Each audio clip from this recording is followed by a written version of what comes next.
Olá, mais uma boa noite a todos que estão nos acompanhando aqui pelo nosso canal do Instituto Kardecista da Bahia, conversando sobre a doutrina espírita, que acontece sempre à última segunda sexta-feira de cada mês, às 20 horas. Estamos aqui, fechando o mês de fevereiro, para conversar sobre o tema desta noite. Vamos trazer aqui o nosso convidado, Limiro, que já está aqui conosco nos bastidores. Olá, Limiro, seja bem-vindo. Boa tarde ou boa noite, meu amigo Edivaldo. Boa tarde, boa noite a todos os que estão nos assistindo neste momento no Instituto Kardecista. É um prazer estar de novo com vocês e a gente tentar fazer esse bate-papo aí a respeito desse tema relativo à doutrina espírita. Obrigado pelo convite. Ok, nós agradecemos a sua colaboração. E como sempre, em nosso canal permanece esse vídeo para que todos que acessem em qualquer momento possam estar sempre esclarecendo sobre os temas que nós tratamos aqui, sempre à luz da doutrina espírita. E como de hábito para com todos nesse instante, vamos orar diante das nossas atividades, solicitando o apoio amoroso dos benfeitores espirituais que dirigem a nossa instituição, dos benfeitores espirituais que trabalham com Limiro e todos que trabalham na seara do Cristo de Nazaré. Quando estamos estudando doutrina espírita, estamos iluminando a consciência, despertando vidas e lembrando que o Mestre asseverou que nós conheceríamos a verdade e que essa verdade que ele traz ao planeta Terra através do teu Evangelho é que nos liberta das amarras do passado, nos colocando, vivendo o presente e construindo o futuro. Senhor e Mestre da vida, aqui estamos mais uma vez te agradecendo por esse colóquio deste momento, o nosso irmão que está aqui presente, convidado desta noite, desta hora, desta manhã, a qualquer momento que possamos acessar o nosso canal, rogando o teu amor incondicional para com todos nós. Que a noite de hoje seja tranquila para todos, o esclarecimento e nossa consciência. Nós vamos tratar do tema curas espirituais, ou seja, as curas à luz do Espiritismo. Que nós tenhamos um bom trabalho para com todos nesse instante. Jesus conosco sempre, muita paz, que a paz do Mestre continue a nos envolver. Limiro Bernosic, é assim mesmo que pronuncia o teu nome? Besnosic, não tem diferença não, pode ser qualquer uma das formas. Ah, beleza, acertei. Bernosic ou Bernosic. Então nós queremos saber um pouco quem é Limiro. Quando foi que Limiro tomou contato com a doutrina espírita? Você vai sintetizar para nós e para o público que nos acompanha. Como é que você conheceu a doutrina e qual o papel dessa doutrina em sua vida neste momento? Fique à vontade. Bom, a doutrina chegou à minha vida no limiar da fase adulta, lá para os 17 anos de idade. Eu ingressei na doutrina pela porta da juventude. No caso, a Juventude Espírita Ninarueira, que funcionava ali na calçada Rua Barão de Cotegipe, 124.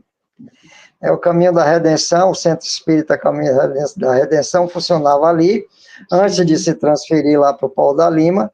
E lá cheguei convidado por minha irmã, que por sua vez tinha sido convidada por uma amiga nossa, que é amiga até hoje, para frequentar as atividades da juventude. Na verdade, não me convidaram para o espiritismo, me convidaram para participar da juventude. E aí eu perguntei, por que vocês fazem lá? Dia de domingo de manhã, olha só. Que desafio. Não, a gente tem umas atividades artísticas e tal. E como eu sempre gostei muito de desenhar, tinha uma atividade que era a confecção de um mural. Sim. Esse mural ficava na entrada do centro e era relativo a alguma data comemorativa daquela época. E a gente mudava esse mural geralmente de 15 em 15 dias. E aí, como eu sempre gostei muito dessa área, fui me enfronhando. E a primeira atividade da qual eu participei, na verdade, foi lixar banco. Pronto. Não sei se você lembra, ali no Caminho da Redenção tinha uns bancos de madeira enormes, horrorosos, desconfortáveis pra caramba. Então, os bancos estavam tão encardidos, tão sujos, que terminavam deixando marca na roupa das pessoas. Porque naquela época não tinha essa modernidade de instalar ar-condicionado no ambiente. Eram os ventiladores de teto, né? Mas que não resfriavam o suficiente. Então, se você tomou contato com a doutrina logo trabalhando, botando a mão na massa. Pois é. Embora eu não tivesse muita noção do que o que é que era aquele negócio, não. Sim. Então, a gente foi... E aí comecei a tomar contato com a doutrina e realmente me encantei pelos princípios da doutrina, pela filosofia, porque eu via como uma coisa que eu já conhecia. Era como se eu estivesse relendo alguma coisa. Eu não sabia de onde, mas já tudo que eu digo, rapaz, essas ideias são boas, porque, veja só, a gente vem daquela tradição católica, né? Sim. Lá em casa, a religiosa era minha avó por parte de pai. Pois é, sempre dando a base. E ela que puxava a gente para ir às missas, né? Mas os meus pais, minha mãe e meu pai, não tiveram nenhum fervor religioso, nunca. Né? Mas a minha avó carregava a gente. Mas eu... matrona, não é? Que vai encaminhando a gente para a busca do divino e do sagrado. E atualmente, Emílio, você coordena a atividade no GEIC, que é o presidente do GEIC. O que é o GEIC? O GEIC é o Grupo Espírita Irmãos em Cristo. É um centro espírita que tem 11 anos. E, aliás, já tem mais de 11 anos. Não, 20 anos, desculpem aí a conta. E ele funcionava inicialmente, quando eu cheguei lá, ele estava funcionando em Pitangueiras. Sim. Depois houve a pandemia, que a gente não pôde mais funcionar de jeito nenhum. Nós entregamos o imóvel, porque era alugado, e há 3 anos estamos lá na entrada do Cosmo de Farias, no imóvel também alugado. Alugado. Trabalho de estudo da doutrina, né, aprofundando os estudos, hoje você coordena. Então, a sua chegada, no primeiro momento da doutrina, limpando os bancos, deu resultado, e hoje você está aí ligado a essa doutrina, a qual nós vamos conversar hoje sobre curas espirituais. Muito bem, Elimiro. Então, para a nossa primeira pergunta aqui que eu preparei para esse bate-papo. Nós ouvimos sempre falar nas curas espirituais que tem sido utilizada pela humanidade, não é de agora, né? Então, com a revelação espírita, com o trabalho de Jesus e sua equipe, com Allan Kardec codificando a doutrina espírita, com as obras da codificação, falando de efeitos, de fenômenos que hoje fazem com que nós possamos ter uma clareza melhor. Aí eu pergunto para você, como é mesmo que funciona? O que é mesmo uma cura espiritual na visão do espiritismo? Bom, as curas são o que algumas religiões costumam chamar de milagres, né? Porque trata-se de uma transformação profunda de alguns casos patológicos, alguns deles que a ciência não consegue explicar. Pelo menos pelos métodos que a ciência normalmente utiliza. Mas a doutrina espírita vem nos trazer a informação, a gente vai encontrar com muita propriedade em Allan Kardec, no Livro dos Médiuns, quando ele explica o mecanismo de interação entre plano físico e plano espiritual, promovendo uma transformação molecular e isso resulta numa cura. É bom que a gente explique de que, em que pese alguns processos de cura incluir a intervenção física, mas para que a cura se opere, é necessário haver uma mudança no corpo astral do indivíduo, o que a doutrina espírita chama de perispírito. O corpo atrás, astral, né? Que demais conhecido desde livros memoriais com esse tema. E Kardec traz também o que você vai falar aí agora, perispírito. O que é mesmo esse corpo? Qual é a função dele? O perispírito é aquele invólucro semimaterial que fica entre o corpo e o espírito. Ora, o espírito é imaterial, então ele não teria condições de agir diretamente sobre a matéria. Mas é através desse perispírito, esse invólucro semimaterial, que há essa interação. O perispírito é esse veículo transmissor de sensações, de emoções entre o espírito e o corpo. Né? E é interessante, quando a gente fala a respeito da vidência mediúnica, quando um médium diz, eu vi fulano de tal, senão não vi o fulano de tal. Vi o perispírito de fulano de tal, é diferente.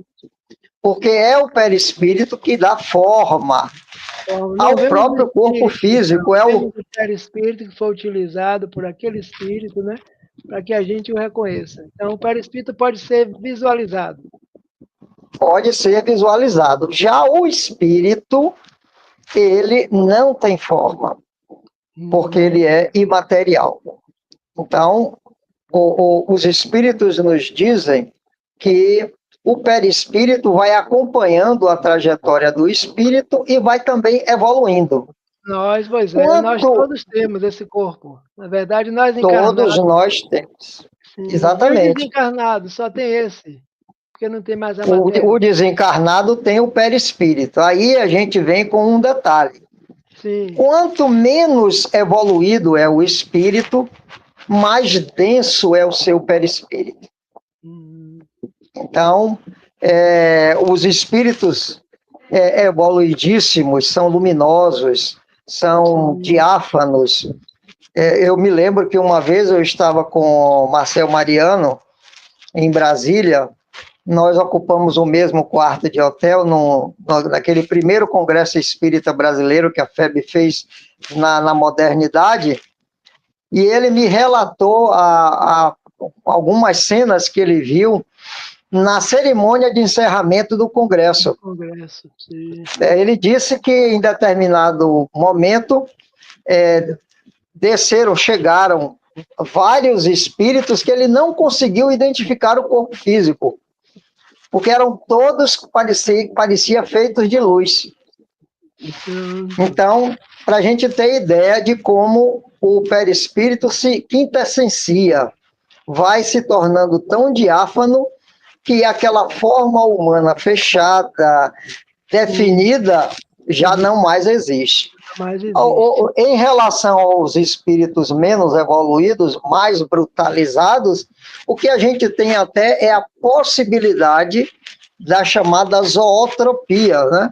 Quando o espírito perde a forma humana e pela persistência, pela prática da maldade, ele se transforma ou num animal ou mesmo numa forma ovoide, sem nenhuma definição humana. Na verdade, então, são lembranças das vivências do passado, né? Em corpos que não eram humanos ainda, ou sei, passando por isso. Então, essa persistência na falta do bem, como você fala, né? Então, o perispírito é fundamental para que ocorra uma cura espiritual. Você falou em sem médium. Dúvida. Qual é o papel do médium no momento de uma pessoa, por exemplo, que procura uma assistência espiritual para uma cura? Bom, o médium é como se fosse mal comparando, um catalisador. Porque é ele, todo o processo mediúnico, aliás, os fenômenos mediúnicos são produzidos com a participação de um médium.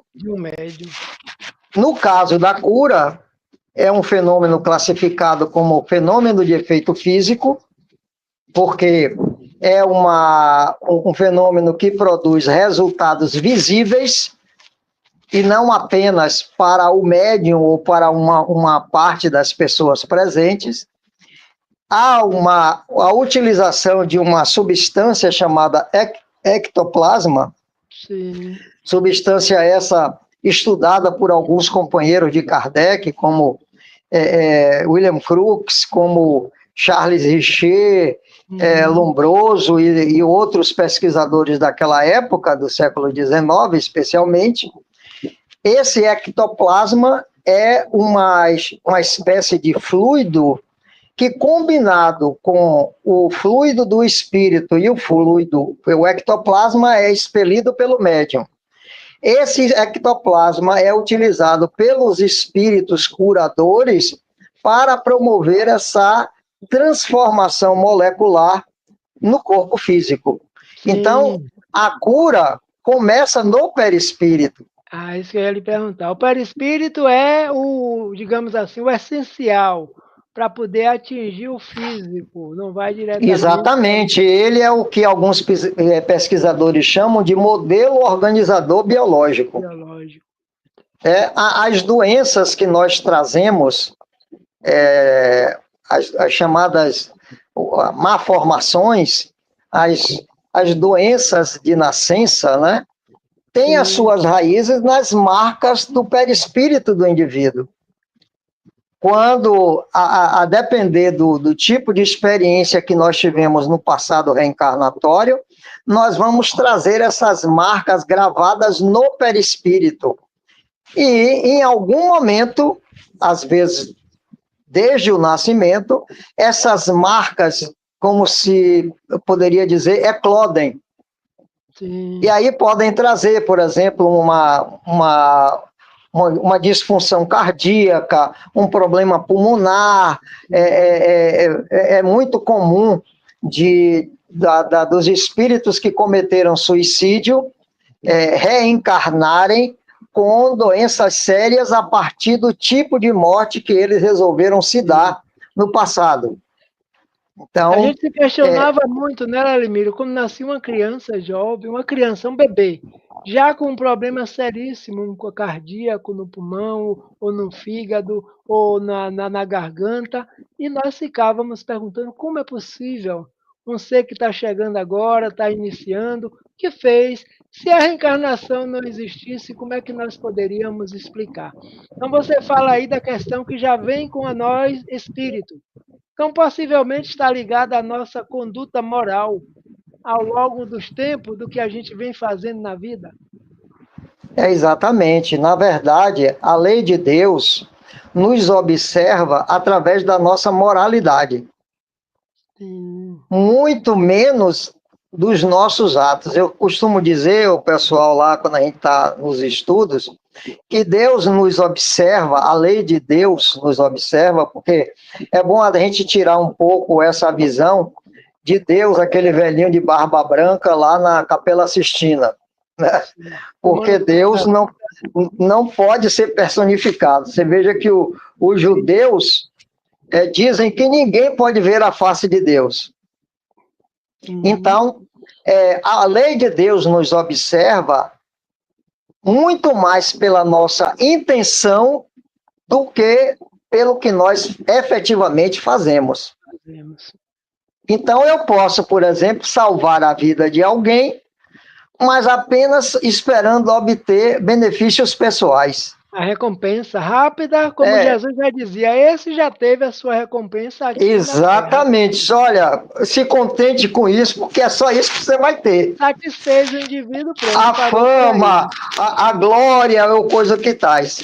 Porque o verdadeiro sacrifício, o sacrifício agradável a Deus, que aliás está lá no Evangelho, é aquele em que o indivíduo sacrifica os seus interesses pessoais. Sim. As coisas que ele julga que são muito mais caras para ele. Então, o orgulho, vaidade, o egoísmo nosso que precisa ser sacrificado para que a lei de Deus veja a nossa lisura, veja a nossa a nossa aplicação na prática do bem. No nosso dia a dia. É isso que eu ia lhe perguntar. Uma pessoa, por exemplo, que teve uma cura, buscou uma assistência espiritual, a intermediação dos espíritos que curam, que tocam no perispírito, como você falou, para atingir o corpo físico. E aí a pessoa é beneficiada, seja ele quem for. Quem busca uma cura, uma cirurgia espiritual, é porque acredita, porque tem fé, né? Então, pode se promover através desse ato uma melhoria, uma mudança também na moral daquele indivíduo, no estilo de vida, digamos assim. O estilo de vida, uma cura espiritual, ela vai muito mais além do que simplesmente só curar o corpo físico. O que é que você acha disso? Ah, sim, pode, mas isso vai depender muito da postura mental do indivíduo, né? Porque tem gente que busca a cura e consegue aquele alívio, digamos assim, mas volta a cometer os mesmos erros que o levaram a adoecer. Aí eu lembro dos 10 leprosos, Limiro. Jesus, vamos tomar o nosso modelo, o nosso exemplo, né? De cura na Terra. Quantos o buscavam? Hoje a Gênesis e Kardec, junto com os Espíritos, nos aclara sobre todo esse trabalho. E um episódio muito conhecido nosso, de todos, é a cura dos 10 leprosos, onde dentre esses 10 se aproximaram de Jesus e pediram que, se ele quisesse, eles necessitavam ser curados. Depois de um longo tempo, apenas um daquele grupo de 10 volta para agradecer o mestre e ele pergunta: onde estão os demais? E ele diz: seguiram, foram adiante. Como é que você analisa esse fato à luz da doutrina? É ainda a dureza do coração humano, né? Tem várias perguntas que Kardec faz aos espíritos quando ele fala das guerras, da desigualdade de um modo geral. Por que isso acontece? E os espíritos dizem pela dureza do coração humano. E é o que tem acontecido. Então a gente observa essas situações de pessoas que são efetivamente beneficiadas, Sim. mas ainda se encontram num estágio de culto a si mesmo, de egoísmo tão exacerbado, que ele não consegue perceber o alcance daquela mudança. Então, não existem doenças, existem doentes. Não é? Então, o indivíduo adoece porque a doença já está dentro dele. E essa doença, muito mais do que física, é moral. Né? Claro que tem algumas situações que a gente, quando fala de reencarnação, a gente vai encontrar a definição da reencarnação provacional e da reencarnação missionária. Algumas doenças, alguns males que alguns espíritos experimentam durante a vida, tem a ver com a sua predisposição em suportar a doença de maneira estoica, para dar o exemplo, para servir de sinalização de farol, na verdade, para aqueles que estão acerca dele. Mas a maior parte dos males das doenças, nesse nível, nesse estágio evolutivo em que a Terra se encontra, é provacional mesmo, é um resgate, é uma expiação, na verdade. Na grande maioria, estamos mesmo expiando, tomando um banho de luz novo para transformar todas aquelas mazelas que foram criadas pelos nossos comportamentos em determinado momento, né? Então, há essa necessidade. Como você diz, outros missionários até solicitam, porque diante de um grupo ao qual ele faz parte, ele percebe que aquela situação, muitas vezes, vai sensibilizar um grande número de espíritos, para que cada um desperte para si. Igual o filho pródigo. E aqui eu vou lembrar também, nesse raciocínio, Edivaldo, o filme O Predestinado, a respeito de Arigó. Sim. Porque Arigó foi, sem dúvida, talvez o maior médium de cura que o Brasil já teve, né? Zé Arigó. E a gente vê que não apenas na biografia dele, mas o filme retrata muito bem, que tem situações, pessoas que chegam até ele e dizem, olha, você não vai ser curado. Uhum.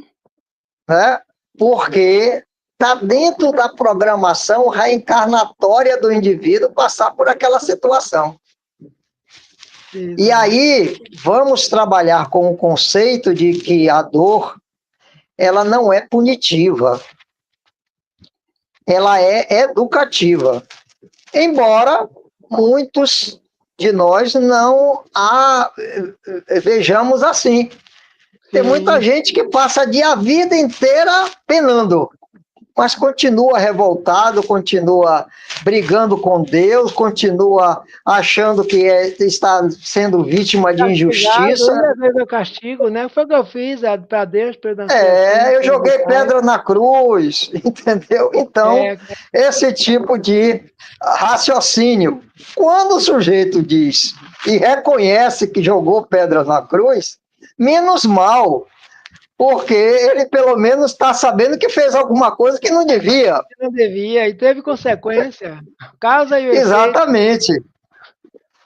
Mas, infelizmente, a gente tem uma quantidade bastante grande de pessoas que não apenas não faz o aprendizado que aquela dor está proporcionando, como ainda recrudesce a sua revolta, o seu grau de insatisfação, de mau humor, né? Quem trabalha em hospitais, o pessoal da enfermagem especialmente, sabe o quanto é difícil lidar com determinados pacientes. Sim. O sujeito chega lá dentro, quer brigar com todo mundo, se julga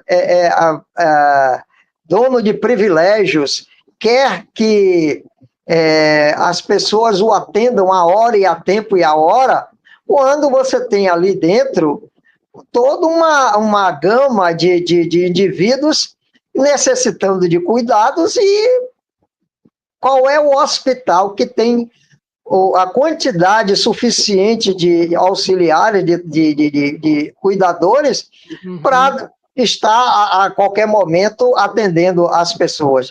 Lógico, tem algumas situações que são muito mais graves, que podem e devem ser consideradas com mais urgência, com mais prestimosidade.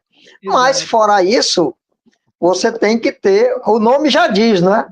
Você é um paciente. Se você é um paciente impaciente, a coisa fica complicada, né? Por isso, para trabalhar nessa área, como em todas as outras, as pessoas gostam, né, de cuidar de gente, cuidar de si, cuidar do outro, porque encontram-se várias situações pela frente. Elimiro, voltando a Jesus, a pergunta é: Jesus fez milagres? Que trabalho foi esse de Jesus junto às criaturas naquela época, há mais de 20 séculos, que nós tomamos às vezes com o tema de milagres? Na verdade, Jesus foi o maior médium que nós conhecemos na humanidade, né? É o maior médium de todo tipo de mediunidade, porque ele tinha uma mediunidade de efeitos físicos absurda. Quando a gente dá uma olhada nos chamados milagres que ele produziu na sua passagem tão curta entre nós, cerca de 3 anos, mais ou menos, quer dizer, curta que eu estou falando em termos de ensinamento, de pregação. Né? Então, foi uma quantidade absurda dos chamados milagres, mas a doutrina espírita vem nos explicar que são fenômenos absolutamente normais. Afinal de contas, o próprio mestre nos afirmou que não veio para derrogar a lei, veio para cumpri-la. Ora, se essa era a proposta de Jesus, cumprir a lei, ele não podia simplesmente derrogar a lei, uma lei divina, apenas para dizer, olha, eu sou o cara, olha como eu sou poderoso. Não, ele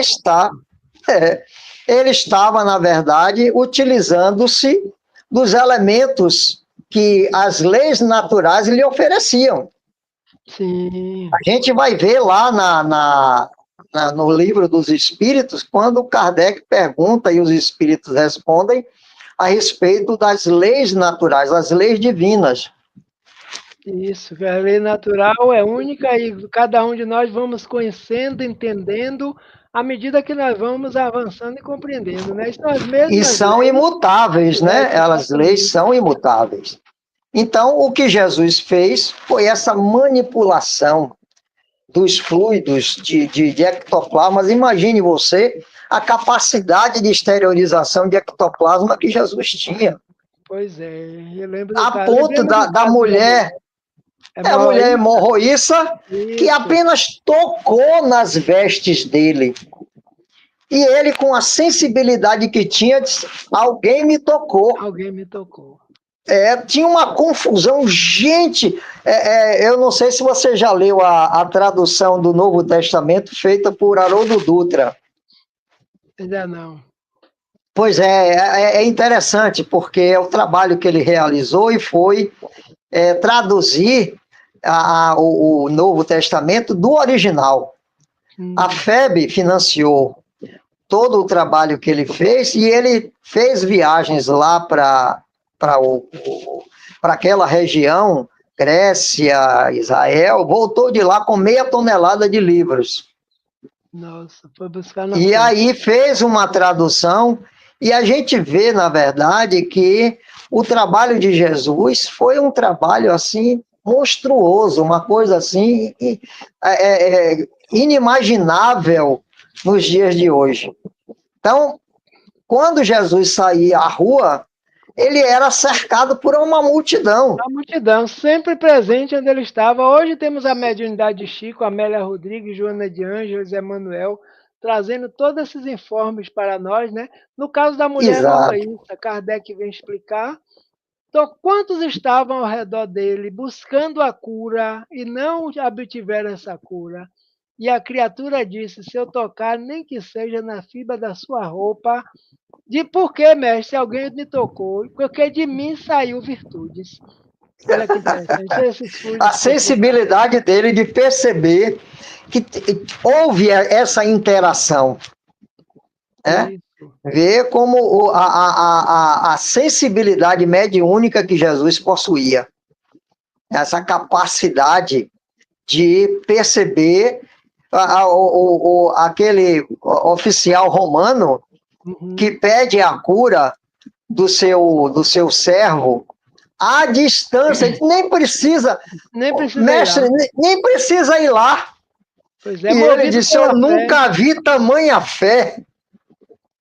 Porque, veja, é interessante esse mecanismo, aí se a gente falar da questão da cura, porque tem que haver uma mobilização daquele que quer ser curado. E de ambas as partes. Eu quero curar e o indivíduo precisa ser. Por isso que ele perguntava: Veja, você crê que eu possa, não era? Todos Jesus. exatamente. Você crê que eu possa? Ou seja, o cara tinha que chegar e dizer: não, mestre, eu estou aqui porque eu acredito Eu nisso. acredito, eu creio. E o Não resultado é? ele dizia: então a tua fé te curou porque você abriu os canais, essa colaboração que você Exatamente. Você se colocou em interação com essa corrente de transformação, de mudança. Infelizmente, a gente não tem a notícia, o acompanhamento do que aconteceu com esses que foram curados, né?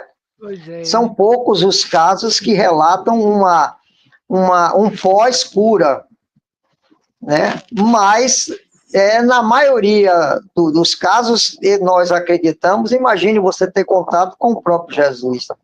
O sujeito tem que ser muito endurecido para não mudar alguma coisa dentro de si, né? Como Joana disse, que Jesus, quem o conheceu, quem teve por perto, jamais permaneceu mesmo, a não ser aquele que estava bastante endurecido e que estava lá somente por estar. Um episódio que eu lembro aqui, Limiro, você deve lembrar também do livro, do filme Nosso Lar, André Luiz, o atual esposo da viúva que ele tinha deixado na terra.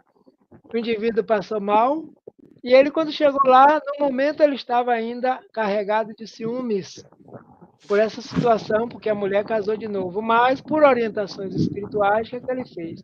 O indivíduo não estava bem de saúde, uma jarra de água à cabeceira de sua cama, e ele colocou fluidos nessa água, onde o indivíduo fez uso durante a noite, e pela manhã ele já se encontrava melhor. E ainda diz para a mulher: eu tive a impressão que eu sonhei com alguém colocando algo nessa jarra de água. Podemos considerar um processo de cura espiritual. Ah, sem dúvida, porque esse processo de, digamos assim, de manipulação molecular para uma transformação, ele pode. A água é um fluido, né? Tanto que é meio questionável a gente chamar água fluidificada. Porque já é um fluido. Né? Já é um fluido, né? Então, na verdade, seria talvez mais apropriado água magnetizada, porque ela passou por um processo de transformação molecular. Então, a cura pode se dar também através disso. Eu vou lembrar aqui o caso, por exemplo, de Jesus Gonçalves, que adquiriu a lepra e ainda no início da sua trajetória ele era materialista, ele era um descrente, um agnóstico. E lá pelas tantas, as dores que ele sentia, ele fez um desafio para Deus. Olha, se você existe, eu quero que você bote alguma coisa aqui nessa água para amenizar a minha dor. E aí, quando ele vai beber a água tinha um gosto amargo, diferente, e a dor passou. Então, a gente vê como os espíritos, nesse processo de cura, se utilizam também desses recursos, além, claro, da intervenção direta no perispírito. Quando um médium realiza essas curas, que com intervenção física, é muito mais para deixar patente o resultado da sua faculdade mediúnica. Mas não necessitaria, não seria essencial que ele fizesse uma intervenção física. Ele poderia muito bem estar fazendo uma intervenção apenas no perispírito. Mas aí tem muita gente que diz assim, que nada, esse sujeito não fez operação nenhuma em mim. Não vi nada, isso aí, não senti nada, não estou percebendo nada, e aí... Esse sujeito está me enrolando. E aí, alguns médiuns, até por decisão da equipe espiritual que está trabalhando naquela situação, fazem desse jeito. Você vê o lar de Frei Luís, durante muito tempo, operou cirurgias que eram feitas por médicos materializados. Não sei se você conhece os livros de Paulo César Frutuoso. Já ouvi falar, mas nunca li nenhum. Pois eu já li dele, ele tem vários livros, eu li 2 livros dele. Um deles é A Medicina do Futuro, quando ele relata a chegada dele lá no lar de Frei Luís, lá no Rio de Janeiro, e foi admitido nas sessões de cura que eram realizadas por o principal médico era um médico alemão chamado Friedrich Steiner. E ele se materializava para fazer os procedimentos cirúrgicos. Os relatos que ele traz no livro são impressionantes. Mas aí volta a questão da doutrina espírita, não eram milagres. Era um fenômeno, está tudo dentro da lei, dessa lei, dessas possibilidades de interação fluídica entre as criaturas. Né? Então, encarnados e desencarnados. E eles utilizam da melhor forma possível para se fazerem presente, inclusive com a contribuição dos encarnados, que estão no ambiente também fornecendo Sim, porque essas sessões, elas eram reservadas a um círculo muito restrito de pessoas. Sim. Porque o indivíduo não tinha que ter apenas amor pelo trabalho, pela a vontade de participar do trabalho, não era isso. O indivíduo tinha que ter a capacidade de manter-se concentrado durante todo o tempo, porque o ambiente ficava na escuridão, o sujeito ficava o tempo todo orando. Se ele começasse a desviar o pensamento dele para o futebol, para a vida familiar, para o trabalho dele, para os compromissos, para as contas que ele tinha que pagar, meu amigo, não funcionava. Funcionava, porque sofria Ele interferência tinha que no estar, processo, né? ele tinha que estar focado naquilo. Você vê que algumas sessões de efeitos físicos, pelos relatos que a gente tem da história na época do século XIX, eram extremamente dificultosos por conta do pensamento antagonista de algumas pessoas que estavam presentes. Sim. E hoje em dia, se você chega numa reunião mediúnica, tem um bando de gente que está ali com a cabeça pensando em outra coisa. Curiosidade, descrença, desconfiança, a reunião não anda. Não anda, exatamente. Por isso que Kardec disse que a mediunidade não era para subir aos palcos, né? Está em local reservado e Jesus vem aplicando, dai de graça o que de graça recebeste, porque é uma faculdade nobre que permite exemplos como esse que você está trazendo, de intervenção de espíritos superiores, para que haja uma verdadeira cura e mudança, a começar Exatamente. Você veja que o Kardec tinha um cuidado extremo até na admissão de pessoas na sociedade espírita. Sim. Ele não aceitava a admissão de quem tivesse, qualquer interessado, né? Ele tinha todo um critério para admitir a pessoa lá, porque para ele aquilo não era motivo de curiosidade, não era para o indivíduo se satisfazer a sua curiosidade, como a gente vê muitas vezes os indivíduos chegarem nos centros espíritas, eu quero participar da mediúnica. Mediúnica, isso. Espera aí, meu amigo, você quer por quê? Trata qual o objetivo de uma mediúnica? Pois é, o que é que você quer na mediúnica? Né? Ah, eu quero falar com meu namorado. Não, peraí, não é assim não. Pois é. Então, um trabalho mediúnico é um trabalho extremamente sério, né, que deve ser objeto de grande pudor, de grande concentração, de grande elan com aquilo que se está promovendo ali naquele momento, né? E buscando, né? O objetivo de quem busca tem que ser fundamental, objetivo superior, porque existe uma equipe. Limiro, nos centros espíritas utilizamos ainda muito, né? Aprendemos lá no passado com Jesus. A água magnetizada como elemento mais simples de ser influenciado e o passe. Como é que você poderia descrever o passe? Pode ser também um mecanismo de cura. O passista encarnado, ele está dando passe sozinho? Tem interferência dos seres espirituais? Aclara para a gente essa questão. Claro que tem a interferência de seres espirituais, ainda que seja o chamado passe magnético. Né? A gente tem o passe magnético, o passe misto e o passe espiritual. O misto é aquele em que há uma interação maior entre o espírito e o médium, o espírito que esteja tentando beneficiar aquele paciente. Mas mesmo no chamado passe magnético, há toda uma assessoria.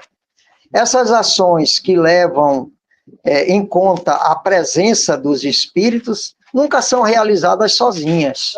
Isoladamente. Né? Então, o passe é uma transfusão de fluidos. A gente, o médium, ainda que ele não tenha tão grande capacidade de exteriorização desse ectoplasma, que é um elemento importante no processo da cura, mas ele doa de si mesmo, no mínimo, para promover um maior bem-estar daquela pessoa que está recebendo o O que passe. tem de melhor de si, né? E ampliado por esses Exa irmãos desencarnados para poder. exatamente. É por isso que a recomendação aos passistas é manter-se sempre em oração. Por quê? Porque você eleva o seu padrão vibratório. Você sai do senso comum das Sim, questões materiais que materiais. nós vivenciamos naturalmente para alcançar um estágio de conexão. Eu gosto de visualizar esse processo de passe como a existência de uma corrente fluídica positiva, porque ela existe no planeta, Sim, sim. né? O Nós planeta é está que temos envolto a nessa capacidade corrente de positiva. captar e de entrar em sintonia com ela, não é? Exatamente. O Jesus, como o governador do planeta, ele está sempre mantendo isso aí E doando de forma virtudes o ativa. tempo todo, doando virtudes o tempo todo. Por que Então, nós vamos nos conectar com essa corrente e, uma vez conectados com ela, nós fazemos essa interação. E quando a gente se compenetra dessa realidade, eu acho que passamos a também ser beneficiários e capazes de, dentro dos nossos limites, é claro, né, porque nenhum de nós é perfeito, dentro dos nossos limites, a gente conseguir um resultado dessa ação, dessa doação que nós fazemos, mais efetivo. Uhum. Quando você dá um passe, peraí, senta aí que eu vou lhe dar um passe. Aí balança as mãos na frente do sujeito e não resolve muita coisa. Eu não sei se você já viu um episódio daquele grupo Amigos da Luz, que é um dos episódios mais engraçados que eles têm. O nome do episódio, aliás, eu sugiro que se veja lá no YouTube, Taca-lhe passe. E aí, taca-lhe passe. A personagem, que é uma médium, né, começa a fazer uma verdadeira coreografia na frente do pobre do paciente, do indivíduo. E aí, o espírito, que é o mentor dela, o orientador, ela diz: o que é que você está fazendo aí, menina? Eu já estou dando passe. Mas aí precisa disso tudo? Não, porque aí ela dançava, ela sacudia a mão, rodava, era um horror. Entendeu? Assista esse episódio que você vai dar muita risada com ele. Porque esse grupo, ele é muito interessante porque eles trabalham com as informações espíritas com muito bom humor e sem distorcer a coisa. Né? Então, eles estão sempre dentro do rol das informações doutrinárias do Espiritismo. E é muito interessante, porque aí, a um determinado ponto, o mentor, quando vê que ela não vai modificar o passe que ela está dando no pobre do indivíduo, só você conhece um novo tipo de passe? Esse qual é? É quando o passista dá o passe de costa. Ela de costa, vira aí de costa e começa a dar o seu passe. Aí ela vira de costa e começa a fazer aquela coreografia que ela estava fazendo antes. Aí eles chamam um outro médium e pede para esse médium dar o passe verdadeiro, um passe simples, sem rebuscamentos, sem coreografia, sem nenhuma confusão aparente.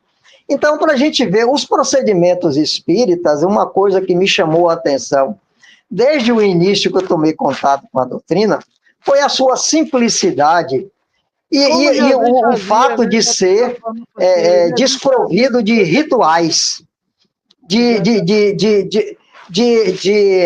objetos mágicos e de orações pré-estabelecidas. Você quer orar? Né, Limeiro? É mais o você quer orar? Simplesmente sente e fale com Deus, poxa.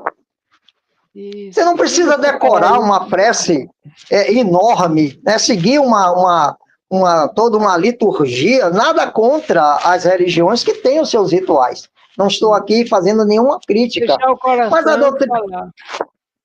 Porque senão você se perde na ritualística. Sim. E não tem uma ideia, uma dimensão perfeita do que significa verdadeiramente aquilo. Os rituais foram... No ensinamento de Jesus, quando orardes, meu filho, entra no teu quarto, fecha a porta, ora em secreto, em segredo, porque o Pai ouve, sabe, vê e lhe responderá. Adorar, o livro dos Espíritos traz isso, a adoração exterior e a adoração interna, né? Exatamente. Está vendo.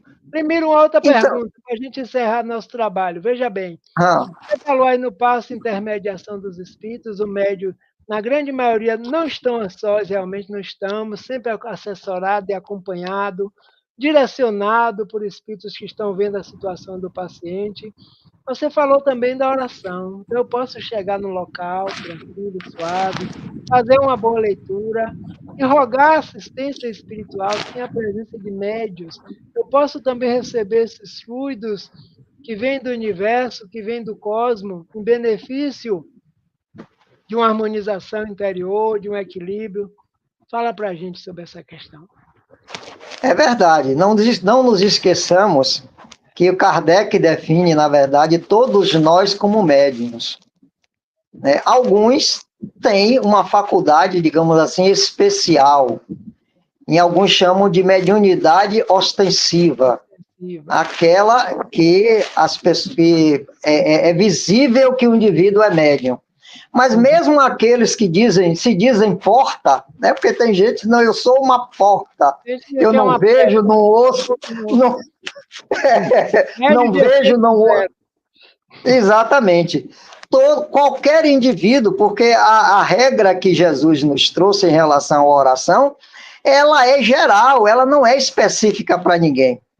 O indivíduo não precisa ser Francisco de Assis, não precisa ser Gandhi, não precisa ser nenhum santo, né, para se conectar com Deus. Nos conectamos com o Pai, verdade. Exatamente. Todas as vezes que nós elevamos o nosso pensamento, nós nos colocamos em contato com a divindade, com esse transcendente. Né? Então, você pode orar no meio de um trabalho, você pode orar no meio da guerra. Pois é. Né? Então tá lá os tiros, as bombas, os canhões rufando, as coisas, o caos ao seu redor, mas se você estiver em paz consigo mesmo, você estará em oração. Ainda que você não diga que está orando. Pois é. Mas basta você elevar o seu pensamento acima de seu egoísmo, né? Acima da sua vaidade, do seu orgulho, da sua ambição. Isso já é o suficiente para se conectar com... Emmanuel tem uma frase linda, Emílio, nessas obras, grandes obras que Chico deixou junto com ele, que diz assim: a oração é o divino silêncio do Espírito se comunicando com o Criador. Então, até no silêncio interior, nós nos conectamos com o divino. Isso é maravilha. O equilíbrio, a paz interior. Muito bom, Limiro, muito bom. Estamos chegando já ao final do nosso trabalho, desse bate-papo interessante. Possivelmente vou lhe fazer um novo convite durante esse ano de 2025 para a gente tratar de outros temas aí, porque tem sido interessante esse trabalho que a gente realiza todas as sextas-feiras, a última de cada mês, melhor dizendo, em conversando sobre doutrina espírita e temas como esse que as pessoas gostam de saber. Não esgota, claro, mas tem as obras espíritas, tem obras que deram contribuição do magnetismo. Kardec já era um grande estudioso do mesmerismo, né?